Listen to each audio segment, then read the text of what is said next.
Did you guys see the those lists of how much the Furus are getting paid?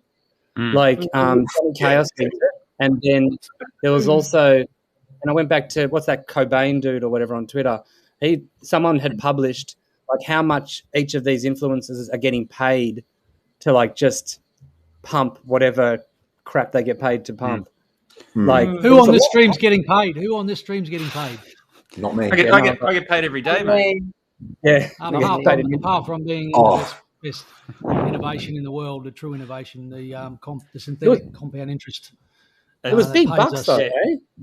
Yeah, it is. Yeah. But it's also like I'm surprised it's taken that long for that information to become public, circulated. It's happened in the past, but just not so broadly. So sometimes, usually, it'll just be one person getting called out. Someone will contact them by DM and say, "Hey, I've got this project I want you to promote. How much do you charge?"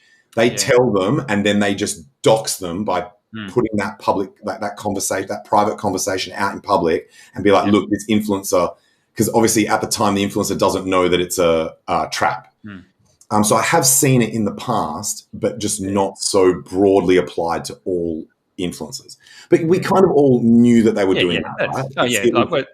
That was evident when I think Ivan on Tech asked for like 35K or something to talk about Hex way back at the beginning. And so if you're wondering why Hex isn't getting shilled on these channels, no one's paying them.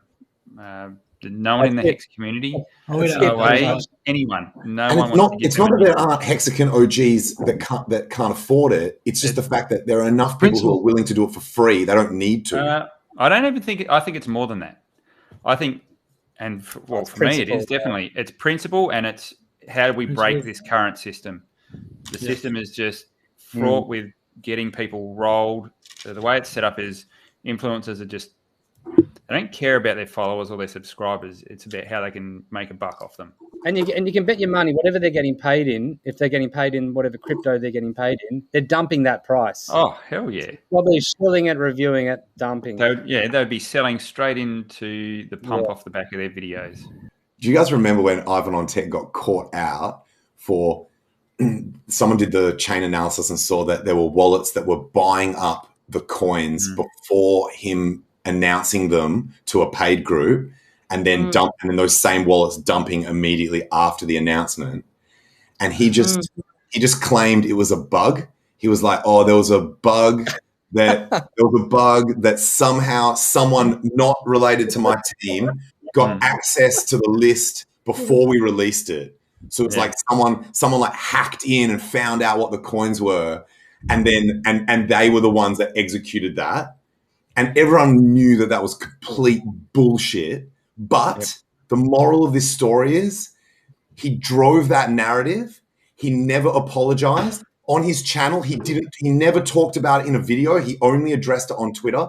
And in his videos, he just pretended like nothing wrong ever happened.